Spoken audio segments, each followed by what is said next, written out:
917 7th Street. What's up, family? How you doing, man? This is my best friend in Sacramento. I guess he was one of the first guys I met and hung out with when you were cutting over at Faye's, but now you're at your own barbershop, which is the Classic Barbershop. So tell us about that. It was in the making the whole time. You know, every time I was at a different shop or progressing to get where I needed to get, I was picking up best traits, you know, from every shop and putting them in my arsenal. So now that I have my own shop, I can, it's smooth sailing. You know, I learned from other people's mistakes and did all that good stuff, and now we're here. That's what's up. So how did you get in? Let's talk a little bit about, because me and you've never had this conversation, and we've talked about a lot. But how did you start cutting hair? I had a beard freshman year in high school. Yeah. My mother said that she wasn't gonna keep sending me to the barbershop, so she bought me a pair of clippers. That's what's up. And so then I started lining up a couple of the homies, and it just progressed from there. So after high school, I really didn't know what I wanted to go to school for, so I took a year off. And in that year, I kind of found that you can actually make a profession out of barbering. So I explored that, and then went to barber college in Chicago. And 10 years later, I'm here. So you, I know you started teaching classes. Yes. Are you teaching out of the Classic? I am. So we hold classes here. Next one is in a few weeks, and the classes are about fading. So there's a lot of people who didn't learn how to fade properly in school, or a lot of home barbers who, you know, can't afford to come to the barbershop all the time. So what they do is they cut their own children hair or their own hair or friends and family, you know. And I just offer the class to people who want that extra skill. Are you looking into, you know, growing that class into maybe having your own barber school? Absolutely. You know, that's the end goal is to have a class that not only teach you how to cut hair, but how to be a barber. Because it's way more involved than just cutting hair with being a barber. You know, it's your atmosphere, your tone, how personable you are. You know, I had some good advice when I was just starting off. Barbers just don't cut hair. You know, they're your therapist, your weatherman, your sports anchor, your doctor at times. So you have to keep all that in mind. And that's what I noticed about you, because you didn't cut my hair the first time when I went to the barbershop I saw you at. Mm-hmm. And just the way I saw you deal with your customers and just dealing with you, I went to you because you were always there for the people. And I was like, oh, this cat, you know, it was an experience. It wasn't just getting a haircut by, you know, you became my friend. And, you know, we started talking outside of the barbershop and started talking music and everything in life. And you just, you know, you always made me feel comfortable and always available. You've never turned me down. Like, hey, I need a haircut today. You're like, oh, well, can't do it at this hour, but you can come this hour. We would definitely get you in. Yeah, I really appreciate that. But that's what I tell a lot of barbers starting off, is that half of it is just being consistent. Yeah. If you're consistent, you have a one-up on a lot of people. So, Saul, where you from? Tell us a little bit about yourself and, you know, where you grew up. And well, I've been in Sacramento for 4 years now. I'm from Pomona, California. In Southern California, it's like the last city east of Los Angeles. My brother was working in Folsom, and I was working in South Lake Tahoe for a bit. And I came out here to visit him, and had the energy where it felt like I was kind of supposed to be here. And I had enough money at the time to enroll in barber school. I found a barber school within like 3 blocks of it where he was staying. He was staying at the Towers.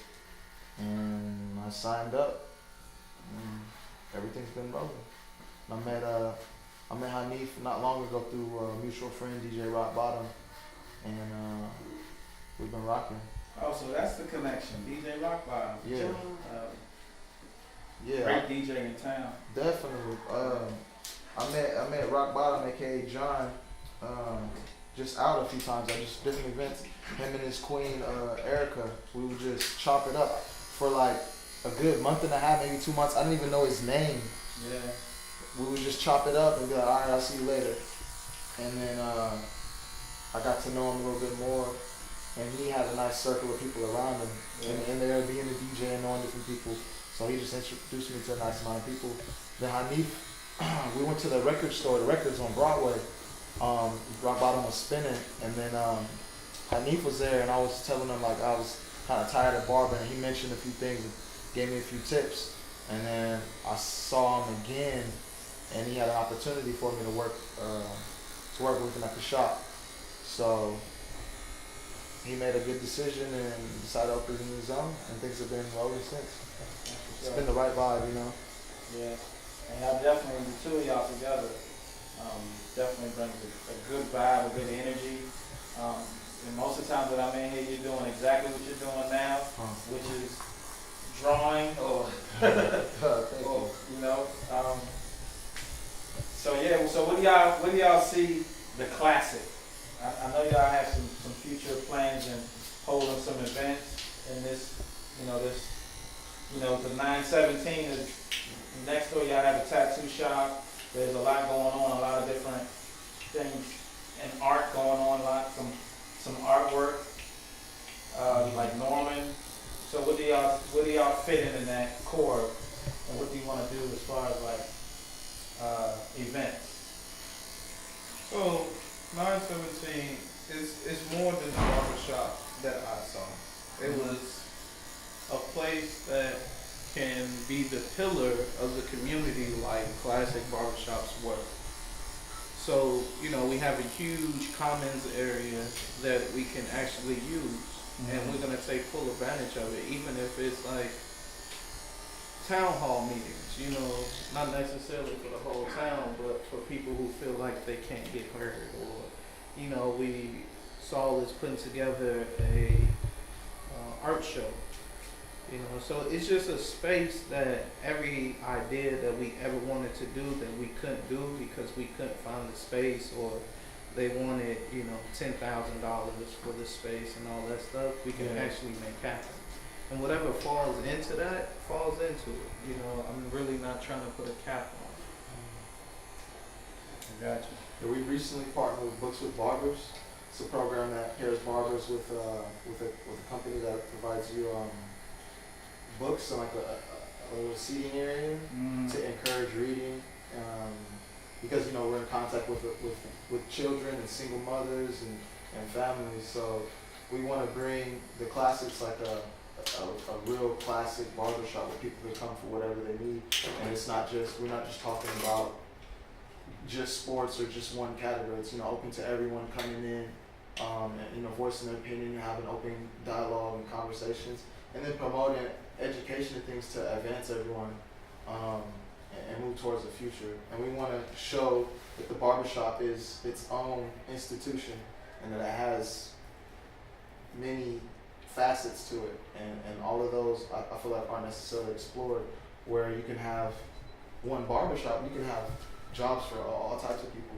You can have all types of jobs, and then with the youth and innovation, there's the sky's the limit. People can, in 3D printing, you can make your own whatever you want. People can make brushes, people can make combs, people can design chairs, people can design the interiors, blades, clippers, clothing, barber shoes. There's all of these industries, the hair care, beauty and hair care products. So there's so much that can be done. Sometimes we overlook like the little things, and it's like, no, we need to come back to us, what we actually do, what we like to do and whatnot, and you build it. Yeah, and the head's sacred, so you have to treat it as such. All right, tell us about your cream, man. You just an entrepreneur. Tell us about it. The cream came out of me needing something for my beard that wouldn't dry it out. So I just started working on a formula, and it took me about 3 years, and I finally got it right. And basically, it's just a hair and body moisturizer cream that works. What's the name of it? Omnia cream. We have 2 scents in right now, citrus and lavender. The one I'm using on you is lavender, real nice and calming. And I also have one for hair bumps, ingrown hairs. And it works, you know, it doesn't dry your skin out or anything like that. So you're not gonna have to put it on again 2 hours later. Yeah, I like it. I bought a lot of them from you, bro. I actually need some before I leave today. Hey, I get them all the time, man. It's good for my eczema. My skin get dry in the winter, you know? Yeah, it's one of those things, like I created it not knowing what people were gonna use it for. You know, I have people use it for chafed skin, sunburn, eczema. One of my clients said his son had a spider bite and he put it on there and it helped out. You know, it's really good for babies. It's all organic, chemical free. You know, so it's we're working on a website now, but you can always come down to the shop and pick it up. And the landmark for the Classic Barbershop is right around the corner from the King Stadium. So you can stop in. What are your hours? Tuesday through Saturday, 9 a.m. to 6 p.m. New Life. STRQ New Life coming May 5th. Get it. Chris Hanif, Saul McCoy. We out! Thank y'all. Thank you, brother. My brothers.